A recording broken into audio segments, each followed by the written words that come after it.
વડોદરા મહાનગરપાલિકાની ચૂંટણીના પરિણામો જાહેર થઈ ગયા બાદ વિજેતા ઉમેદવારોમાં ખૂબ જ ઉત્સાહ જોવા મળી રહ્યો છે। વોર્ડ નંબર 9ના વિજેતા ઉમેદવારો પણ ઉત્સાહભેર વડોદરાના યુવા સાંસદ ડોક્ટર હેમાંગ જોશીની મુલાકાતે પહોંચ્યા હતા। આ દરમિયાન સાંસદ હેમાંગ જોશી દ્વારા પણ આ તમામ વિજેતા ઉમેદવારોનું ઉષ્માભેર સ્વાગત કરવામાં આવ્યું અને મોડું મીઠું કરાવી તેમને આ જીતની શુભકામનાઓ પણ પાઠવી હતી। વોર્ડ નંબર 9ના વિજેતા ઉમેદવાર શ્રીરંગ આયરે, તેમની સાથે પરેશભાઈ બ્રહ્મભટ્ટ અને સુરેખાબેન ચૌહાણ, જેઓ સાંસદ ડોક્ટર હેમાંગ જોશીની મુલાકાતે પહોંચ્યા હતા અને આ જીતને તેમણે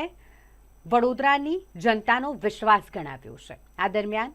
તેઓએ સાંસદશ્રી સાથે આગામી કયા વિકાસના કાર્યો તેમના વિસ્તારમાં કરવાના છે અને કયા વિઝન સાથે તેઓ આગળ વધી રહ્યા છે તેની સકારાત્મક ચર્ચા પણ કરી હતી। સ્થાનિક સ્વરાજ્યની ચૂંટણીમાં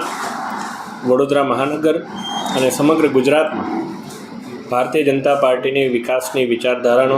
જે જ્વલંત વિજય થયો છે, ત્યારે આજે તમામ વોર્ડના વિજેતા ઉમેદવારોને મળવાનો સિલસિલો યથાવત છે। તમામ જે વિજેતા ઉમેદવારો છે એમને સાથે મળી,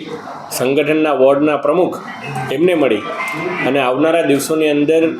જનતાએ જે કોઈ અપેક્ષા રાખી અને ભારતીય જનતા પાર્ટીના આશીર્વાદ આપ્યા છે એ ચૂંટાયેલી પાંખ અને સંગઠન સાથે મળી અને ખૂબ સારું કાર્ય કરે એ બાબતે એમને શુભકામનાઓ પણ પાઠવી છે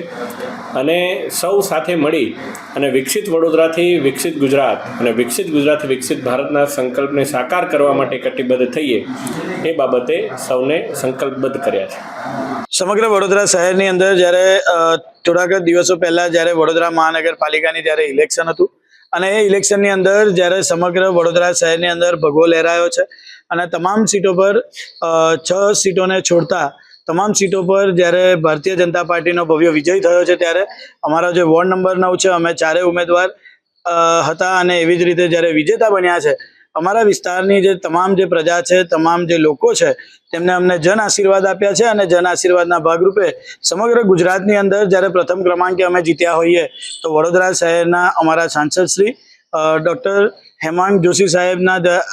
આજે તે વડોદરા ખાતે હતા અને તેમની મુલાકાત લીધી છે અને તેમને શુભેચ્છા અમને પાઠવી છે કે આવનારા સમયની અંદર વોર્ડ નંબર 9 ફક્ત ને ફક્ત વિકાસની દ્રષ્ટિએ, સેવાકીય દ્રષ્ટિએ આગળ વધે તે એક જ હેતુ સાથે તેમને આજના દિવસે અમે શુભેચ્છા મુલાકાત કરી છે અને તેમને પણ અમે વચન આપ્યું છે કે વોર્ડ નંબર 9ની અંદર વિકાસલક્ષી કામો થાય, સેવાકીય કામો થાય અને સતત 5 વર્ષ સુધી અમે 4 કાઉન્સિલર એકત્ર રહીને તે કામોને પ્રગતિની ગતિએ આગળ વધારીએ તે માટે જ આજના દિવસે તેમને શુભેચ્છા મુલાકાત કરી।